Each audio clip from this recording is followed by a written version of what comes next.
सवाल को हल करने में आपको आसानी रहेगी।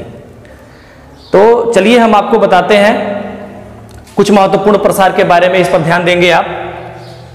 e to the power x 1 plus x square by factorial 2 plus x cube by factorial 3 plus dot dot dot. इसी तरह से e to the power minus x a to the power x sine x cos x tan x log 1 plus x log 1 minus x।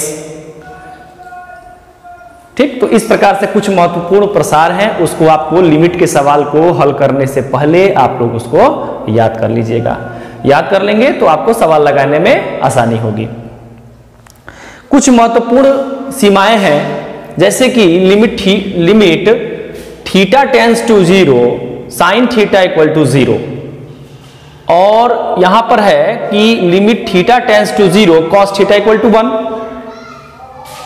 इसको हम लोग सिद्ध करके देखेंगे कि इसके कहने का अर्थ यह है कि यदि थीटा जो है 0 की तरफ अग्रसर है तो उस पर साइन थीटा की वैल्यू क्या होगी, 0 होगी।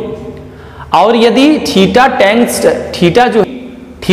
To 0 sine theta equal to 0 और limit theta tends to 0 cos theta equal to 1 कैसे होता है। हम एक त्रिभुज मानते हैं,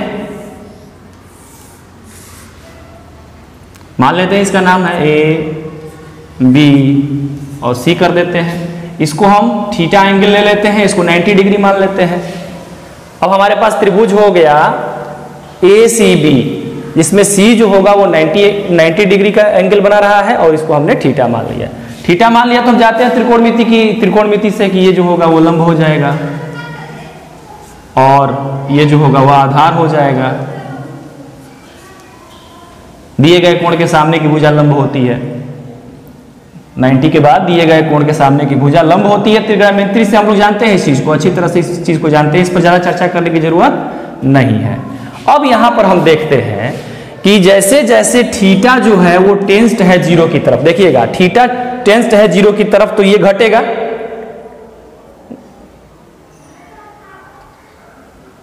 मतलब थीटा जो है कम होता जाएगा, 0 की तरफ अग्रसर हो जाएगा। जब थीटा 0 की तरफ अग्रसर हो जाएगा तो क्या क्या परिवर्तन होगा, ध्यान देंगे। ये AC 0 हो जाएगा, यहां से AC 0, मतलब थीटा 0 की तरफ अग्रसर होगा तो जैसे जैसे थीटा 0 होता जाएगा वैसे वैसे AC का हाइट भी छोटा होता जाएगा, कम होता जाएगा। दैट मीन्स 0 की तरफ अग्रसर हो जाएगा। और एक स्थिति ऐसी आएगी कि थीटा बिल्कुल 0 हो जाता है, तो जब थीटा बिल्कुल 0 हो जाता है तो AC भी बिल्कुल ही 0 हो जाता है। मतलब यह है कि जैसे जैसे थीटा 0 की तरफ अग्रसर हो रहा है वैसे वैसे हम यहां पर एक चीज देख रहे हैं कि AC जो है वो भी 0 की तरफ अग्रसर हो रहा है।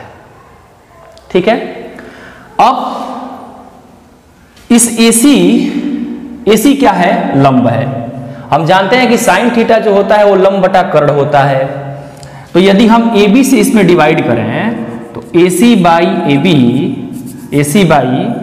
AB भी टेंस होगा 0 की तरफ। इसका अर्थ यह हुआ कि साइन थीटा भी टेंस होगा 0 की तरफ। AC बाई AB लंब बटा कर्ण साइन थीटा, ठीक है, ये होता है साइन थीटा। तो AC by AB tends to 0 है तो साइन थीटा भी टेंस होगा 0 की तरफ। अर्थात जब थीटा 0 की तरफ अग्रसर था तो साइन थीटा भी 0 की तरफ अग्रसर हो रहा है। तो हम इसको लिखते हैं कि लिमिट थीटा टेंस टू 0 का मतलब हुआ कि sine theta is equal to 0। तो यहां से हमको ये चीज मिल जाती है। ठीक है, आया समझ में आप लोगों को। अब यहां पर आइए, एक चीज और आप लोग देख रहे हैं कि जब थीटा जो है 0 की तरफ टेंस कर रहा है तो AC जो है AC वो BC के बराबर हो रहा है। सॉरी, जो आपका AB है, वो AB जो है वो BC के बराबर हो जा रहा है। जैसे देखिए यहां से आकर के इस पर संपाती हो जाएगा, अर्थात AB जो होगा वो किधर टेंस करेगा, BC की तरफ। AB जो होगा वो किधर टेंस करेगा, BC की तरफ। तो हमारा AB जो AB है वो टेंस कर रहा है BC की तरफ। तो हम इसे ऐसे भी लिख सकते हैं, आधार बटा कर्ण। अब इसको हम ऐसे लिख सकते हैं कि आधार, इसमें आधार है BC, तो हम इसको ऐसे लिख सकते हैं कि BC बाई AB टेंस करेगा 1 की तरफ। इसको ऐसे लिखा जा सकता है कि BC बाई AC टेंस करेगा 1 की तरफ। ठीक है, ओके, समझ में आ रहा है कि BC बाई AB टेंस करेगा कहाँ, 1 की तरफ टेंस करेगा। और ये क्या है, cos थीटा। तो cos थीटा टेंस करेगा, क्योंकि हम जानते हैं कि cos थीटा बराबर होता है आधार बटा कर्ण, आधार बटा कर्ण। तो आधार है BC, कर्ण है AB, तो BC बाई AB टेंस करेगा कहाँ, 1 की तरफ। तो cos थीटा भी टेंस करेगा 1 की तरफ। तो हम इस चीज को कैसे लिखेंगे, इसी चीज को हम लिखेंगे यहां पर ऐसे कि limit theta tends to 0 cos theta is equal to 1। तो इस प्रकार से ये दो महत्वपूर्ण सीमाएं थी कि limit limit theta tends to 0 sin theta equal to 0 कैसे होता है, और limit limit theta tends to 0 cos theta equal to 1 कैसे होता है। तो इस ट्रायंगल की सहायता से हमने इन दोनों चीजों को आपको सिद्ध करके दिखाया है। उम्मीद करता हूं कि ये आपको समझ में आया होगा। याद रखिएगा, इसको पूरा याद करके रख लीजिएगा, तब जाके लिमिट लगाने में आपको आसानी होगी। और कुछ महत्वपूर्ण सीमाएं हैं, इसके बाद मैं आपको बताऊंगा, उसके बाद हम लोग सवाल पे चलेंगे। फिलहाल में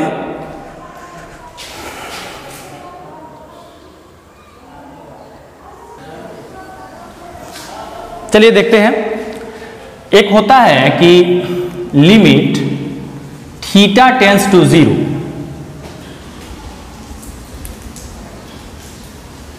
साइन थीटा अपान थीटा, इसकी वैल्यू होती है 1। ठीक है, अब 1 कैसे होती है, इस बात को हम लोगों को सिद्ध करके देखना है। अब यहां पर जरूरत पड़ने वाली है हम लोगों को किन चीजों की, तो यहां पर जरूरत पड़ेगी हम लोगों को इस प्रसार की। अब यहां पर ध्यान देंगे आप, साइन x का जो प्रसार है वो क्या है, x minus x cube upon factorial 3 plus x to the power 5 upon factorial 5 minus x to the power 7 upon factorial 7। तो इस प्रकार से ये इसका एक्सप्रेशन है। तो इस चीज को वहां पर इंप्लीमेंट करना होगा हम लोगों को, क्योंकि ये बन रहा है 0/0 का फॉर्म। देख लीजिए आप, यदि हम यदि हम लिमिट लेते हैं तो साइन 0 की वैल्यू कितनी हो जाएगी, 0, और थीटा की जगह पर हम 0 रखेंगे तो 0/0 इनडिटर्मिनेट फॉर्म बन रहा है, 0/0 का फॉर्म बन रहा है।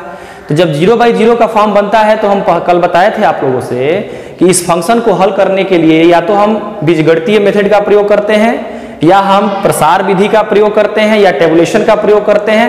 आप जिस प्रकार से भी इस फलन को हल करिए, आपको हल करने की जरूरत पड़ती है, क्योंकि जब आप हल इसको करते हैं, हल करने के बाद से जब ये रेड्यूस होगा तब जाके एक ऐसा फंक्शन आपको मिलेगा, हल करने के बाद वही फंक्शन ऐसा मिलेगा कि उस स्थिति में 0/0 हमको प्राप्त नहीं होगा, तब जाके हमको इसका एक निश्चित मान प्राप्त होगा। तो इस बात को ध्यान में रखिएगा। तो इसको हल करा जाए, यदि हम इसको हल करते हैं तो क्या करेंगे कि लिमिट थीटा टेंस टू 0, यहां पर हम इसका प्रसार करेंगे, theta minus theta cube upon factorial 3 plus theta to the power 5 upon factorial 5 minus theta to the power 7 upon factorial 7 plus and so on. ठीक है, और नीचे हमारा क्या है, अपान होल अपान थीटा। ओके,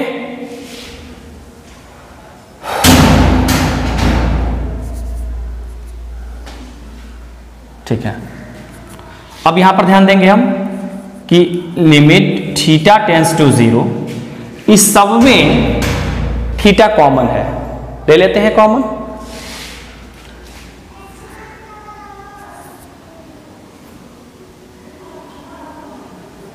यहां हमको मिल जाएगा, थीटा कॉमन करेंगे तो 1 minus theta square upon factorial 3 plus theta to the power 4 upon factorial 5 minus theta to the power 6 upon factorial 7 and so on. और इसके नीचे तो थीटा है ही, थीटा से theta will be cancel. Okay, तो हमको क्या मिल रहा है फिर यहां पे कि limit theta tends to 0 1 minus theta square upon factorial 3 plus theta to the power 4 upon factorial 5 plus and so on. अब यहां पर हम लिमिट ले सकते हैं। अब लिमिट लेंगे तो जितने थीटा वाले टर्म हैं वो 0 हो जाएंगे, अब बचेगा केवल 1। तो जब हम यहां पर लिमिट लेते हैं तो सारे टर्म 0 हो जाते हैं और केवल यहां पर हमको बचता है 1। तो इस प्रकार से हम यह सिद्ध कर लिए यहां से कि limit theta tends to 0 sine theta upon theta equal to 1 होता है। तो अब इसका प्रयोग हम सवालों में करते हैं, इसका यूज हम करते हैं। ठीक है, कभी कभी ऐसे सवाल आपको मिल जाते हैं कि डायरेक्टली आपको उसका मान निकालना पड़ता है, निकालना पड़ सकता है। जैसे आपको मिलेगा, सवाल लगाएंगे तो बहुत सारे ऐसे फंक्शन आपको मिलेंगे जहां पर ये चीज आपको मिल जाएगा, तो उस तरह से आप इसको हल कर सकते हैं। ठीक है, ओके, चलिए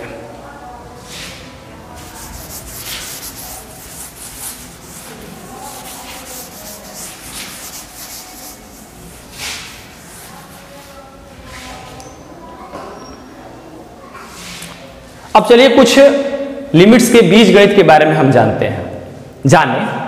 ठीक है, जैसे कि अगर दो फलन हो, जैसे मान लीजिए कि लिमिट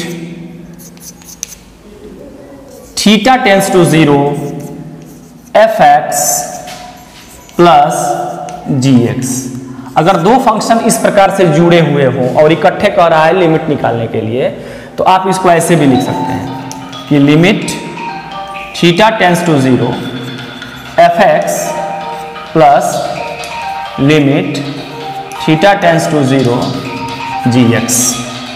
ठीक है, एक तो ये रहा। दूसरा कि limit theta tends to 0 fx into gx यदि लिखेंगे, अगर दो फलनों का आपस में मल्टीप्लिकेशन है, इसको लिख सकते हैं आप limit theta tends to 0 fx into limit theta tends to 0 gx। तीसरा लिमिट थीटा टेंस टू 0 है, अगर माइनस वाला टर्म है तो यहां पर माइनस हो जाएगा। ठीक है, अगर लेमडा fx है, मतलब कि किसी कांस्टेंट से फंक्शन का मल्टीप्लिकेशन है, तो आप पूरी इसको ऐसे भी लिख सकते हैं कि लेमडा को आप पूरे लिमिट के साथ limit theta tends to 0 fx, इसको आप इस प्रकार से भी लिख सकते हैं। तो हाँ, एक चीज और है, जैसे मान लीजिए कि आपके सामने आ गया कि limit theta tends to 0 fx by gx, इस प्रकार से आ गया, तो आप इसे limit theta tends to 0 fx, एक मिनट, आप इसे ऐसे भी लिख सकते हैं कि limit theta tends to 0 fx upon limit theta tends to 0 gx, दोनों को अलग अलग लिख करके आप इसको लिख सकते हैं। ठीक है, तो इस प्रकार से आप लोग कुछ बीजगणित है, इनको भी ध्यान में रखिएगा। बस, तो लिमिट से संबंधित कुछ महत्वपूर्ण सीमाएं हैं आपकी किताब बुक में होंगी, उसको आप लोग याद कर लीजिएगा। जो प्रसार आपको मैंने बताया उसको याद कर लीजिएगा, और कल की क्लास से मैं आप लोगों को लिमिट से संबंधित कुछ क्वेश्चंस के बारे में बताऊंगा। उससे पहले आपको ग्रेटेस्ट इंटीजर और मॉड्यूलेशन ऑफ एफएक्स फंक्शन इत्यादि के बारे में बताऊंगा। उसके बाद सवाल लगवाऊंगा आप लोगों को, एनसीईआरटी का जो क्वेश्चंस आपको दिए गए हैं उसको मैं हल करवाऊंगा। Thank you.